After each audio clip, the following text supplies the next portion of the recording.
खूप जण शेपू पालकची भाजी बनवतात, परंतु प्रत्येकाची पद्धत वेगवेगळी असते। तर मी आज शेअर करते आमच्या गावाकडची ज्या पारंपरिक पद्धतीने ही भाजी ज्या प्रकारे बनवली जाते त्या पद्धतीने बघा, तर घरातले नक्कीच सगळेजण आवडीने खातील। तर लहान मुलांना अगदी पौष्टिक अशी ही भाजी आहे।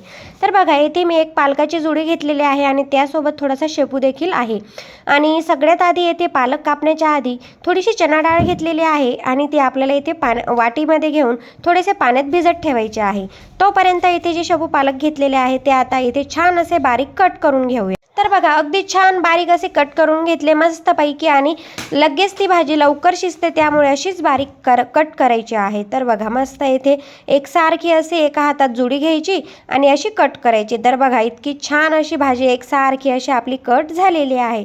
तर आता ही जी भाजी आहे कट झाल्यानंतर इथे आता आपण एका पाण्याने धुवून घेणार आहोत। जास्तही पाण्याने धुवायची नाही, कारण तेथील व्हिटॅमिन्स जे वगैरे असतात, जीवनसत्व, ते सर्व निघून जातं, म्हणून फक्त एकाच पाण्याने मी येथे धुवून घेणार आहे। तर येथे म्हणजे हे धुण्याचे कारण म्हणजे त्यात काही माती वगैरे असेल, आता पावसाळ्याच्या दिवसात भाज्यांमध्ये माती तर असतेच थोडीफार, म्हणून ती आपल्याला एका पाण्याने फक्त धुवून घ्यायची आहे। आणि त्यानंतर येथे गॅसवर एक कढई ठेवली आणि ही जी भाजी आहे चिरलेली धुवून घेतलेली ती आपल्याला इथे कढईत टाकून घ्यायची आहे। आणि त्यानंतर येथे जी चणा डाळ आपण भिजत ठेवलेली होती ती देखील या भाजीमध्येच टाकून घ्यायची आहे।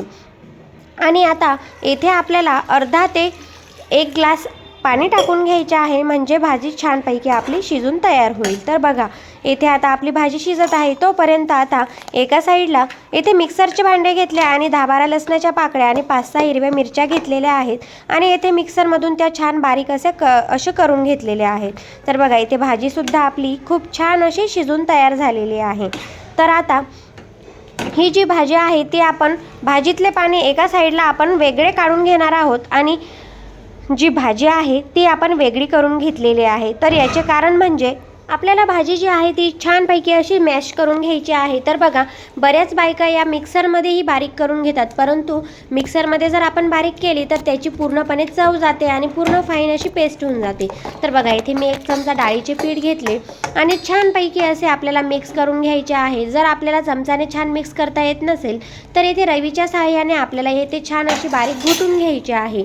आणि त्यानंतर थोडेसे पाणी जर कमी वाटले तर टाकायचे आहे आणि छान अशी आपल्याला एकसारखी अशी ही घोटून घ्यायची आहे।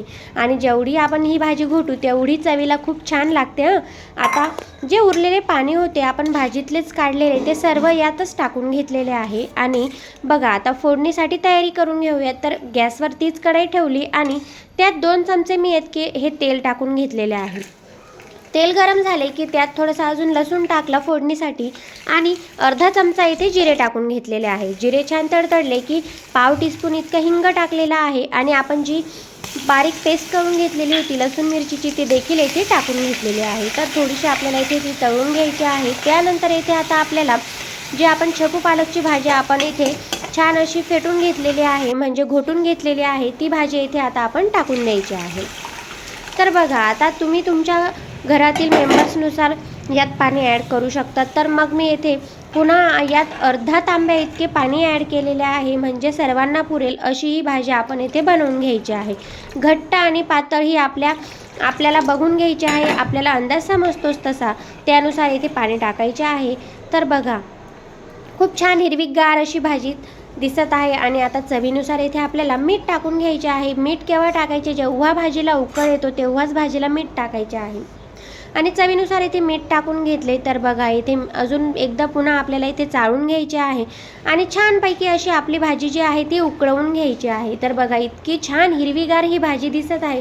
तर मी तुम्हाला इथे हिरवीगार भाजी दिसण्याचे जे सिक्रेट आहे ते सांगते। तर इथे मी 1 चमचा शेंगदाण्याचा कूट टाकलेला आहे आणि आपली जी भाजी हिरवी दिसते त्याचे सिक्रेट म्हणजे आपण जेव्हा ही भाजी शिजवतो ना तेव्हा आपल्याला ताट ठेवायचे नाही आहे, तर बिना ताटाचीच आपल्याला ही मोकळी अशी ही शिजवून घ्यायची आहे। त्यामुळे आपल्या जो भाजीचा जो कलर आहे नॅचरली तो जसाचा तसाच राहतो। तर सगळ्यात महत्त्वाची टीप आहे, तुम्ही जरूर ही नक्की लक्षात ठेवा, कोणत्याही पालेभाज्या शिजवताना आपल्याला इथे ताट न ठेवतात त्या मोकळ्या शिजवून घ्यायच्या। तर बघा, ते छानपैकी असे घोटून आपली शेपू पालकची भाजी तयार झालेली आहे आणि भाकरीसोबत तर इतकी छान लागते ना, तुम्ही एकदा या पद्धतीने नक्कीच ट्राय करा। आणि व्हिडिओ आवडला असेल तर लाईक करायला विसरू नका आणि जर चॅनलला नवीन नवीन असाल तर सबस्क्राईब देखील करा, बेल आयकॉन देखील प्रेस करा. अशाच नवनवीन रेसिपीजसाठी चॅनलला नक्की सबस्क्राईब करा. आता भेटूयात नेक्स्ट व्हिडिओसोबत. धन्यवाद. Bye bye.